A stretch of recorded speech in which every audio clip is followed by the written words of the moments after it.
Hello all. We, the Brain Train, are excited to introduce our innovative app, Learning Path. This application is designed to craft a personalized roadmap for your educational journey. Now let's go through its functionalities. So starting with our home page, this is created to give you a basic idea about what the app is about. You can actually create a personalized roadmap when you go to the Creates page. Here you can create your personalized topic, like whatever you want to learn today, and then generate a roadmap for it.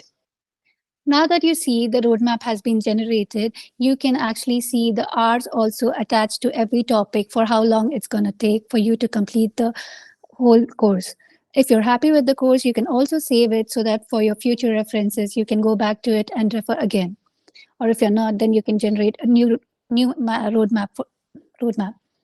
Now, when you go to the Explore page, that is where you can find the already generated saved roadmaps. So you can go back to it, and also, like, if you're happy with it, keep it, or else not, then you can also delete it. Right, so I'm going to talk about an issue we faced, and that was with regards to testing, because we are doing a test-driven development, and for us it was very important to be able to test our database to actually upload and delete and even edit these roadmaps that we create.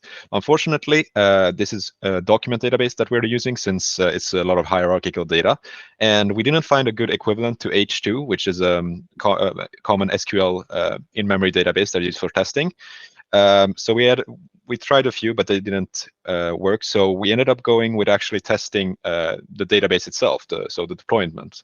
And that works because this project is so small that we feel like it's acceptable, and making use of before each and after each allows us to make sure that the database is always in a deployment ready state. And I'm going to mention another challenge we have faced during this week, which is working on styling as a mob. When we started working on styling, we realized quickly how inefficient it was to work as a mob. Since styling involves a lot of trial and error, it made it difficult for us to instruct the driver. So therefore, we split up and worked in parallel on different pages. And this sped up the process, and that's why we've had time to, or we've been able to style every single page this week. So to finish it off, I'll talk about the plan for next week.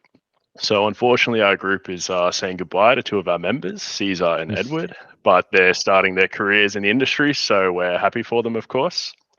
With two of us having interviews next week, we'll only have one person handling the project, but we still plan to have our 9 a.m. meeting on Monday to discuss where we're going with the project and if we want to have any changes to how we're doing our mob programming. But the plan for next week at the moment is to fix any bugs and issues that we have, and just to start chipping away at some of the features that we have left on our to-do list. After that, we'll have a bit of a discussion about what we want to implement from our backlog. Thanks for listening.